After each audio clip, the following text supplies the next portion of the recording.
Good morning, friends. Welcome to the forest. Welcome to Loewenwood Forest Homeschool. I'm Andrea. Here I homeschool my 5 kiddos. I get asked many questions about homeschooling in the forest, and one of them, especially this time of year in the spring, is what do you do about bugs? This is the time of year when black flies especially come out, and of course mosquitoes will come out very soon as well. So what do you do? There are different things on the market, and so this is what I wanted to let you know. There is a wonderful plant that is a natural bug repellent called citronella, and you can certainly purchase that. I don't have any here, but it looks very similar to this plant. So you can place this just citronella plant near you. So if you're in a space like this where it's a room, you can have it there, but that doesn't always work. So what do you do instead? So there is another product that we like called Offskintastic, and this is just one that we purchased from Walmart. It's a tad expensive, but it is family friendly, but it does contain DEET. It is a small amount. It is only 7%, and when we do apply it to the children, we try and apply it to clothing. So we have the kids wear a hat, so we can put the DEET on that. We put the DEET on clothing. And if you would prefer not to have DEET, because there is a lot of controversy, you can certainly look at the research on that. We do also have bug nets. So this one is actually attached to a hat, which is very cool. So you can bring it down so it's not on your face, or if they start to really bug you, you can pull it up over the brim of the hat.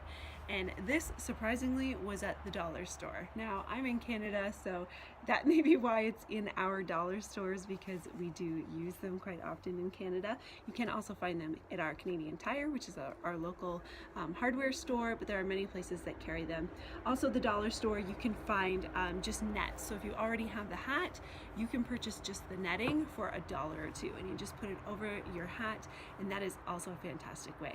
There are bug jackets, which are jackets that have this mesh lining so they don't bite through. We prefer just to wear a long sleeve coat or a long sleeve sweater, and that helps to keep the bugs away.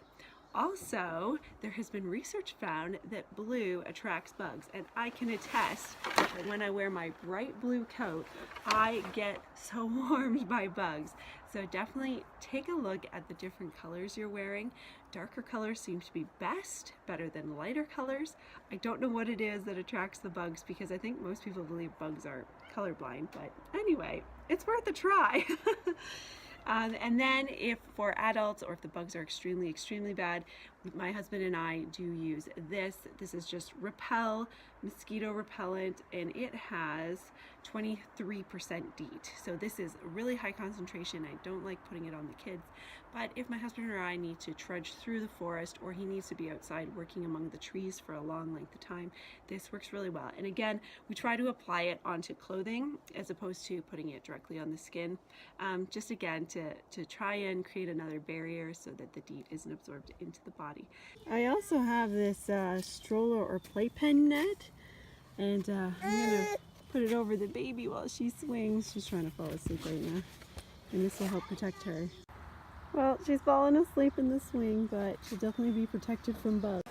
My husband also purchased this S.C. Johnson off Deep Woods insect repellent.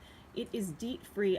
We haven't actually tried it yet, so I don't know how well it works, but if you're looking to avoid DEET, that's what it is. The active ingredient is called icaridin. So I don't know how much that works. I haven't done research on it, but if you are not a fan of DEET and you don't want that near your kids or on your kids, then this is what I recommend for you. It does say long-lasting protection from mosquitoes and ticks. So I can't say from use if it works, but yeah, that's what we're gonna try out. So that is what we do. What do you do? Do you have a natural repellent that you like to use? If you do, please leave your concoction, your recipe down below for the rest of us to see. I'd love to read your comments. Please leave them here, as well as over on my Facebook page, which is linked down below. And we'll see you next time.